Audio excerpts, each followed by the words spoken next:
Welcome to today's video where we're going to be doing the release of the 99 to 02 swap kit. I know I've already kind of gone over how it works, so we're going to take a look at a feature I've added to it since the last video. But yeah, today is kind of the release, and if you want to purchase one of these, you can reach out to my email address. Right now I'm just kind of doing them via email. I'll eventually get them up on eBay, but right now I'm just not dealing with that, so yeah, just reach out to me via email, which link will be in the description if you want to get one of these. So I was meant to have this ready kind of by the end of last month, and I was on track to be done early. Had a hardware issue pop up with it when we were testing it. I had selected some wrong value components, took a little while to get it fixed, and then with all of the snowstorms, we were just delayed in shipping, getting the things back and forth for testing. So that's kind of the gist of why it got delayed. We'll take a look at it working, see how we can program and change the calibration on it, and kind of go from there. Okay, so first let's take a look at my design mistake. And yeah, I'm showing the schematic here. It's not like I'm planning on keeping the schematic secret forever. I do believe in repairability of products, so once I sell enough of these, once there's, some of these out the door to recuperate my investment in time, I plan on making this whole thing open source anyways, because I need to put out schematics for people to be able to repair it. But yeah, besides the point, taking a look at this circuit here, I got R23 wrong, and that really comes from this product I was selling. Well, I still sell the J1850 variable pulse width transceiver, which is basically this schematic, other than these run at 5 volts. So there's a couple of changed resistor values on there to make that work at 3.3 instead of 5 volt logic. But yeah, so back when I did this, I had ringing because of the filter there and the switching of Q3. And R23, I had set it at a pretty high value to kind of soften up that switching, not really thinking about the collector current and all of that, making it basically unable to drive much of anything at all. So I had added C19 and then R23. I had driven it all the way up to this really high value here to soften up that switching, to get rid of the ringing and keep that wave shape that we're supposed to have. The original that this is based off of, the Mekita M2, really didn't wave shape it. It's very like just on or off. And so I was trying to get some of that wave shaping in there.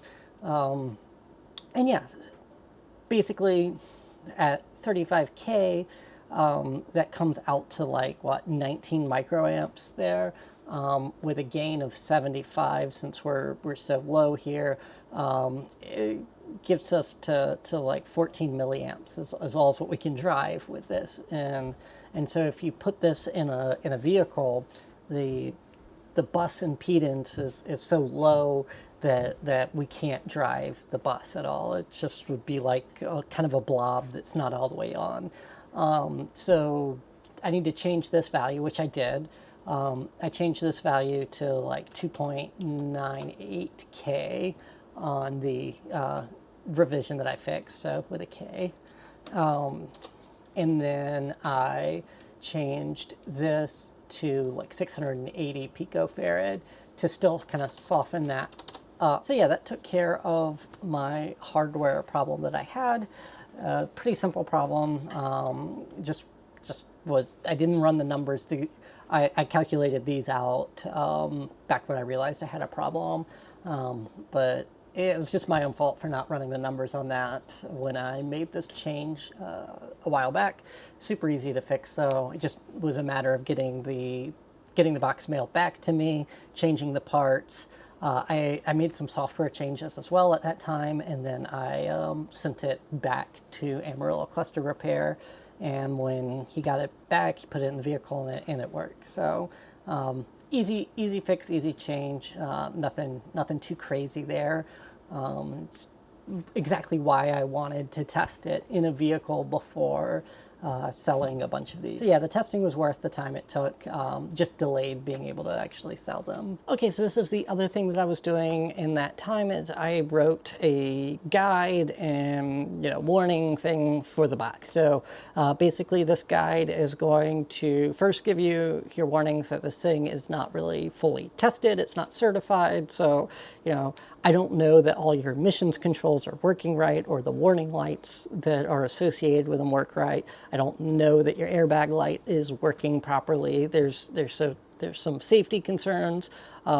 Basically, I would say this thing's for off-road use, for experimental use, and anything beyond that is on you. If you decide to put this in your vehicle, drive down the road with it, that is your decision that you made, because this thing is not, it's not been certified. There's been no EMI testing on it.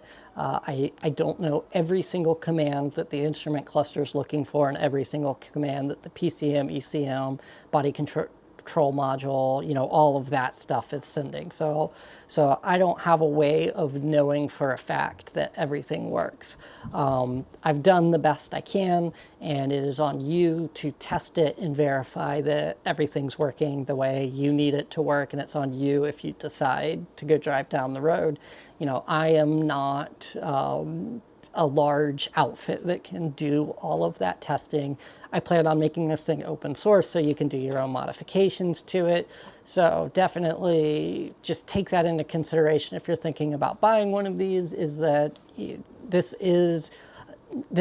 it's not like you're buying something from Edelbrock that's just ready to install in the car, or HP tuners. You know, it's not like that. You're buying a personal project that comes with its own risks if you use it. So I wanted to be very clear on the very beginning of the manual that, you know, this thing has not been tested. I can't guarantee that you'll pass emissions testing. I can't guarantee that it's going to work right in the vehicle. So just be aware of that. Beyond that, I then get into like how to calibrate it, because it has a couple of calibration factors that you can adjust for the oil pressure and the battery level.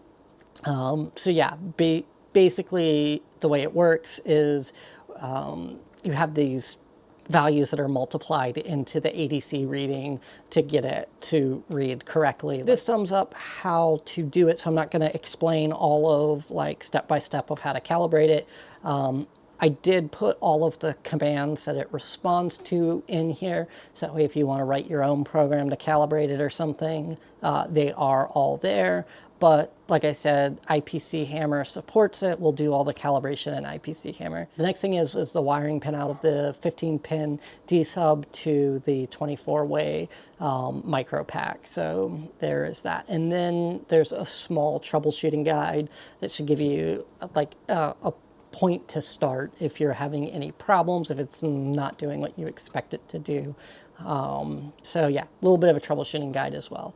The link of this will be on my website, and I'll have it linked down in the description, so that way you can pull this up and read it before you decide to buy one of these, or if you buy one and you need a troubleshoot, link will be down in the description. Let's set one up over here, take a look at it, play with calibration, look at an IPC hammer, so that way you get an idea of how you can calibrate one of these if you get one of these for yourself. For calibration, we'll just use IPC hammer version 16.91 or newer, and you'll see this new button down here, which is the modify swap box. This will allow us to modify our 2 calibration factors and also our options bits. Only one option is actually used right now, which is the 99 airbag.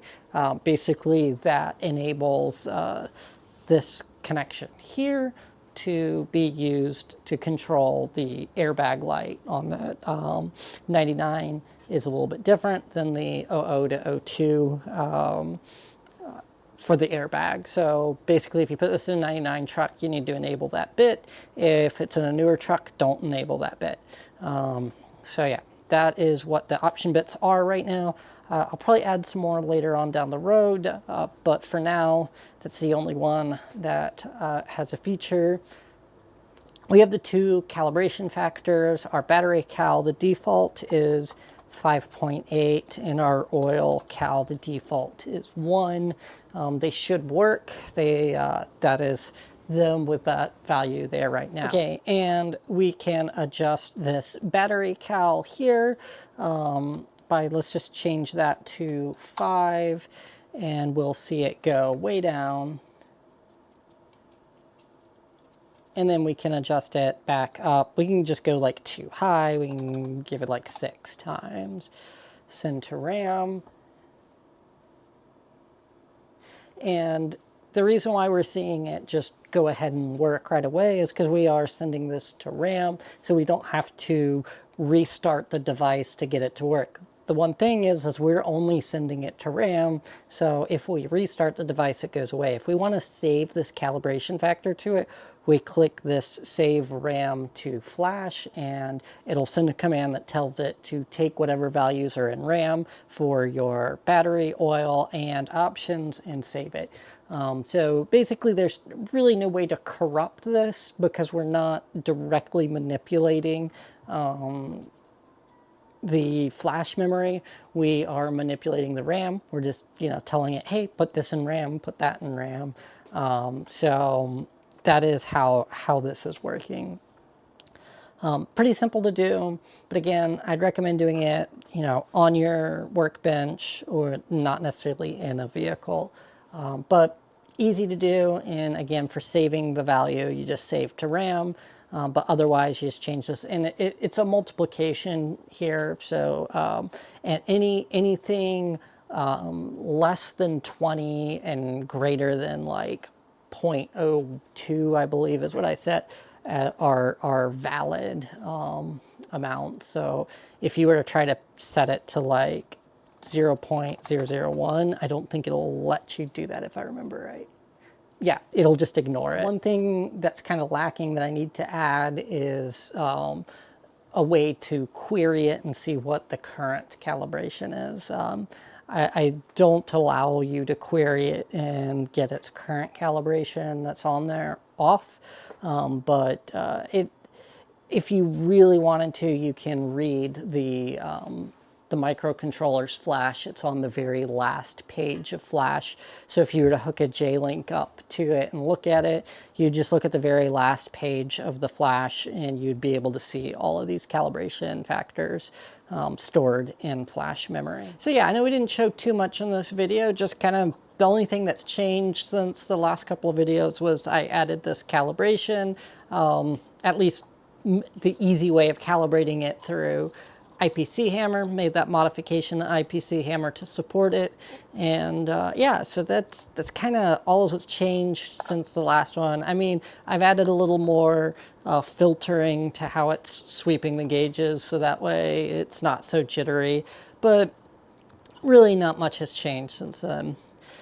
So now it's time to actually sell these. So again, if you want to buy one, email me, links in the description, or you can use the contact form on my website to reach out to me about them.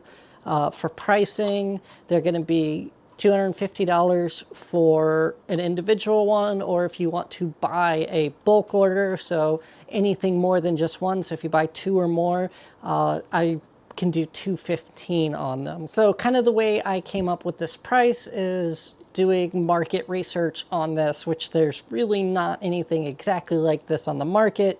There is a guy selling a connector from 9902 to the 03 and up instrument clusters, and he's charging $250 just for that cable, where what it is a cable, and then you can plug it in, and then you still have to like modify your PCM to get it to, you got to run the wire for the sensor, turn on the sensor, and then you're gonna have to put a BCM in there to get the data. So you'd have to do a bunch of modifications to the vehicle itself to get everything to work. So this is a plug and play solution instead of having to do all of that. I think if he's able to sell those for $250, I should be able to sell a plug and play solution for about the same price. And I would like to sell them bulk to you guys and let you guys sell them. Eventually, I don't really want to be selling them individually. I only want to sell them bulk. But to get kind of started out here and really see what the market interest is, I'm going to have to sell some individually. So yeah, they're available for purchase, and you just reach out to me. I build them myself. I assemble them by hand. So right now I can't do like huge volume on them, but I am working on trying to get larger volume. And if I can get larger volume, I can reduce price. But just with me hand assembling them one at a time, that's the price I'm at. So definitely I got some work to do on my end to get like at least part of the manufacturing done before I get to boards where I'm just putting a few components on, something like that. Then I should be able to drop some prices. But for now, $250 for one, or bulk order, they're $215 each. So yeah, just contact me. Again, the link will be in the description, or you can use my contact form on the website.